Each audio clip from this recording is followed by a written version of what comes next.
What up, Trek Peeps? Squirrel in the house. Alright, got a fun one. Risotto, coming at you.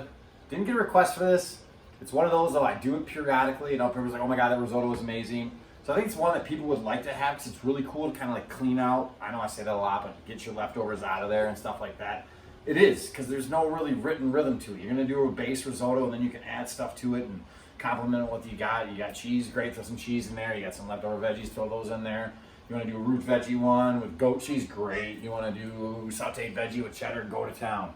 It's a fun, cool little recipe to have. It's kind of tedious and time consuming. You're basically taking a really kind of a flat rice, or boreal rice, and you're going to slow saute that instead of your typical kind of boiling water or water baked in the oven. It's just a really unique way. You get a different texture to it. It's kind of, some people even think it's pasta. It gets a real different, the grains you can see are flatter than your long grain rice. You can get longer grains to your arborio than this, but this is kind of your typical style right here. This is the one I like to work with. It's like a medium, doesn't quite take as long. But basically you're adding vegetable stock and wine over and over and over, and that liquid slowly, as you saute it, absorbs into the rice. But that's always your base. And then you can go to town, like I was saying, you can really have fun with the top. I like to do roasted vegetables. That gets those things prepped up, chopped up, thrown in the oven, and then you're sauteing and you're playing on the top. Well, you're doing your thing, it's doing its thing, and then those things come together and it's amazing. So it's one of those things, man. It's fun, it's fast, it's furious. It's kind of one of my recipes coming at you. So we're gonna have fun with this one. We're gonna get chopped up, we're gonna get prepped up, and then we're gonna bang this sucker out, folks. Here we go, let's get into it.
All right, so we're banging on some prep and hyper speed there.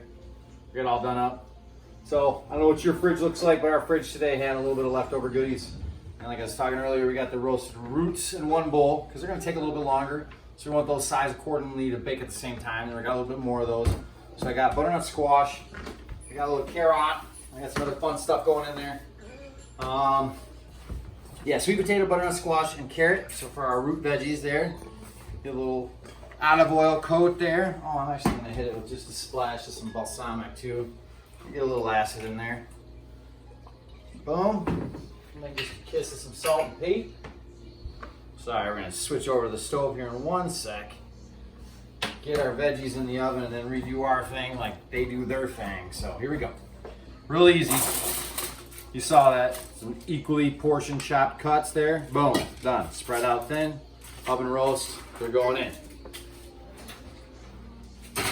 350, they're probably gonna take the longest. We're looking at like 40 minute, 45 to maybe even 50. These other guys, I got some cherry tomatoes, heirloom style, all sorts of fun colors. I got some mushrooms and I got those ramps, super awesome, kind of like a garlic meets onion, just freaking deliciousness. Same sort of thing. We're gonna skip the ass in there. We will give us a pinch of salt and pepper. Those have got some bold flavor. They're really good too, just to roast the whole ram. Slap it on something that's really good. I actually took the greens out and chopped it with a little bit of, I had like 4 leaves of basil and a little bit of that, the stems of those rams. So those are gonna go and tossed into the risotto right at the end, kind of the final liaisons, if you will. Okay, we got a couple different roasting styles going on. And get those suckers in there. Well, the mushrooms obviously a little bit before.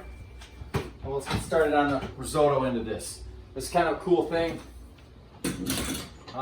Get it toasting. So you can use all sorts of saute pans you want. Cast iron you can use. It doesn't seem to work as good in cast iron. You want something you can kind of pick up and give a toss, especially during the toasting process. The toasting is what you're going to do is you're toasting it. You're kind of doing it in a saute pan. You could do it in the oven. I've seen that done before. It's just a pain in the butt. It's a whole bunch of steps you don't need to do. One pan, get her done. Bang it out. That's utensils to wash, right, Rafe? So basically, you're gonna toast it dry. So you're gonna start out and just gonna kind of get that in there. I got about 3 of us chomping tonight, so we're gonna do about half of this. It's gonna triple in size. And this is the base. We're gonna add all that other goodies. Let's get a little bit more. You're right. Okay. So I'll crank that sucker up. I had the pan warming.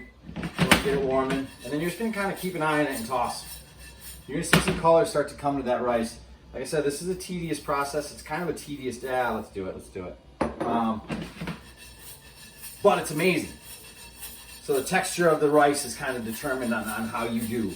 If you're in a real culinary kitchen and a true fancy pants is judging you, he's gonna stick a spoon in there and within seconds, even looking at it, he's gonna know if you screwed up this dish or not. So risotto, toast it, we're gonna toast it. Toss it. All right, well that's doing its thing. Paying a little homage to my kit here. Oh great, I got glove powder all over it. But anyways, raw ride, I know, awesome. I think I've done it 4 or 5 years. I can't remember. I missed 1 year for an accident, a little injury I was in. But anyways, awesome ride. 175 miles. It started across Wisconsin. Like one tip to the other tip, Iowa to basically Lake Michigan. And they jumped up their game last year and shot it up. So we're heading out of La Crosse and shooting over like Green Bay. What an awesome ride. 225 miles. It started out 175 miles one day. Beast mode. You got to get it done. Get a partner, get a buddy, get a couple buddies, get 10 buddies, get 15 buddies. Hammer it out. Awesome ride. Had to cancel it this year. Just, time we're in, man. Everybody's been playing it safe. And I understand you're rolling through a lot of these small towns, big groups of people, all wanting to be fed and kind of attacking porta potties. It's just something we don't need this year, folks. But I'm going to be doing my 225 in a ride. I don't know if it's going to be the same route. But we're going to get it done this year, folks. With or without raw, we're doing it. So I'm just paying my homage to their kit and to them. Like I said, it's an awesome event. We're going to miss you this year. We'll come roaring back to 21, baby. Here we go. Okay, so we're getting a little color. You can see a couple of those kernels are starting to get a little bit of brown. We're going to let that go a little bit longer. Once that starts jamming, and this bottle squeeze style, I got veggie stock. I got a white wine. I got Peapod squirking in the corner over there. What up, Peapod? We're going to start with a little butter. And a little olive oil as well. And then we're going to finish it with our herbs. And of course, we're going to give it a little kiss of salt and pepper once we get rolling. See how much color we got going on there. Starting to get it. You can actually feel the heat coming off that rice. I got a couple brown rices in there. We're getting good. And then, like I said, it's just over and over. It kind of gets repetitive, but you're just going to keep an eye on it. Get yourself a trusty spoon out. We're going to go flat spatula style. I just like the scrapey efficiency of it. All right, we're toasted, folks. Definitely got some color. A couple more seconds there. And then the trick is not to flood the pan. So once you start adding your liquid, you don't want to flood it. Get your mise en place out, get yourself set. You can't really walk away from this dish. You start to walk away, you're gonna get like that guy like Gordon Ramsay screaming F-bombs in your ear and telling you didn't learn anything in culinary school. So don't do that. All right, we're looking good. You can see you got a little color going on there. Can't get much. You got a little golden brown starting to pop up. You don't want to get them too dark. You just want that toasty flavor, and you're kind of searing the outside of that rice, creating the texture right now. Skip this step. I'm telling you, it's not the same. All right, we're gonna start getting in there. It's gonna go hot. It's gonna be fast. It's gonna be furious. Let's do it.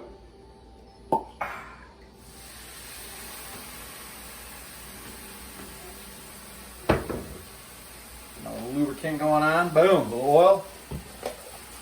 I like a little butter as well. Fake or not.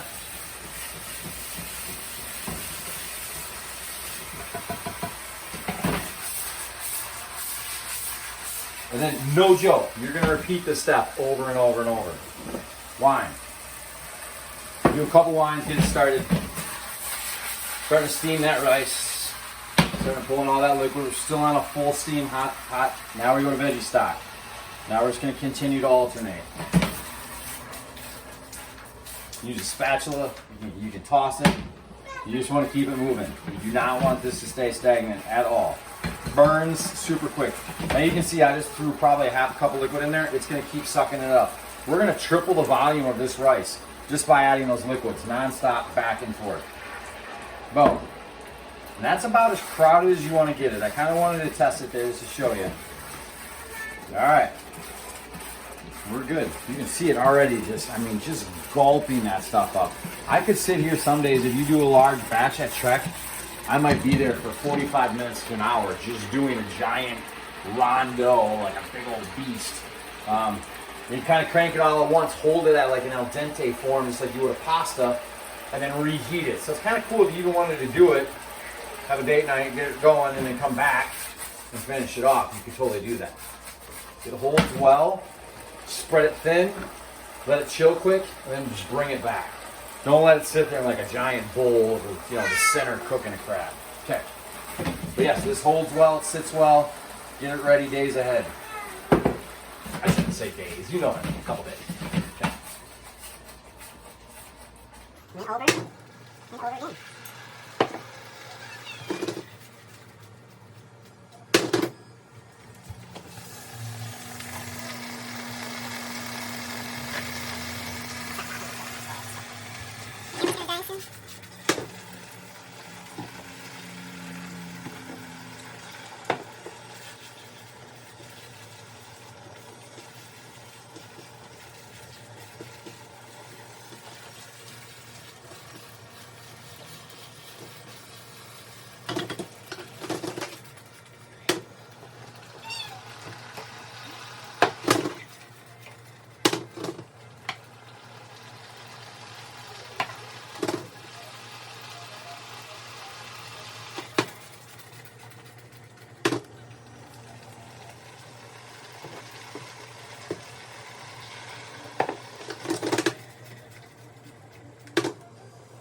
All right, so I don't know about you, but I feel like we're there. It's like we've like tripled in size, if not 4 times as much as we put in there.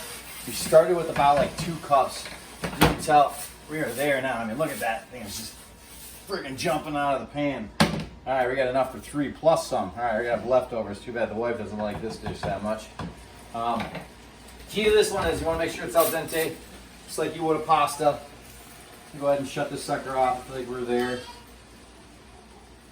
We got a nice little crunch to it. Still firm. It's awesome. It's got like this really rich outside from all that stock being cooked right into the rice instead of like soaking in it, penetrating in it, if you will. So we got the base risotto done. We got our roasted veggies. We got a little bit of tomato, the ramps. Got a lot of great juices with that. That's kind of going to go right over the top there. The last thing I'm going to do is pull out my root veggies. I got carrots, sweet potato, and that squash. I'm just going to throw my herbs in the risotto. I want to hit a little heat. Normally you wouldn't have to with basil. You could just chiffonade it and throw it across the top of that. I put those ramp leaves in there, so I kind of want to break them down just a little bit.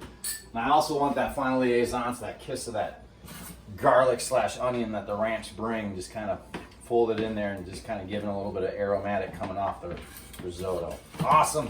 Super easy. Like I said, you could play. What herbs? I don't know whatever herbs you got. You don't like basil? You want to do thyme, rosemary? Throw it in there. You want to do this with just mushrooms on top? Go crazy. Parmesan and peas, it's yours. Own it. My favorite risotto is if you actually take like a wild mushroom medley, chop it, oven roast it with the balsamic, you put that on top of there, that nice shave of Parmesan. That's probably my favorite risotto. Most popular one I got the most was the risotto we did with a roasted beet and goat cheese. So we're gonna kind of do the same goat cheese. At the beginning, you saw my mise en place out, I had some goat cheese. So I take the logs and I just crumble it and I fridge it. That way I can kind of handle it and I can decorate with it a little bit better. You can buy the pre-crumbled stuff. They put like something starchy on the outside to make them not clump together, which makes them taste a little weird as well. So I would suggest not. Boom, garnish ready. Did need just a kiss of salt. I tasted it, so I'm gonna give a little kiss of the salt and pepper here. Boom. All right. I left my olive oil out too, because you'll see at the end, you can kiss this with cream at the end. You don't really need to if it's creamy and delicious looking like it is now. Get a little base going on there, and then I'm just gonna kiss the top of it with that olive oil, just to give it a little extra moisture, and it's gonna give a nice sheen to it as well. You could do this probably on a darker plate, you might get a better look there, but we're going with it. Boom! A little bit on the edges there. Okay.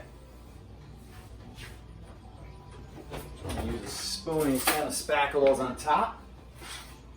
Get yourself a base of the sweet and the roots.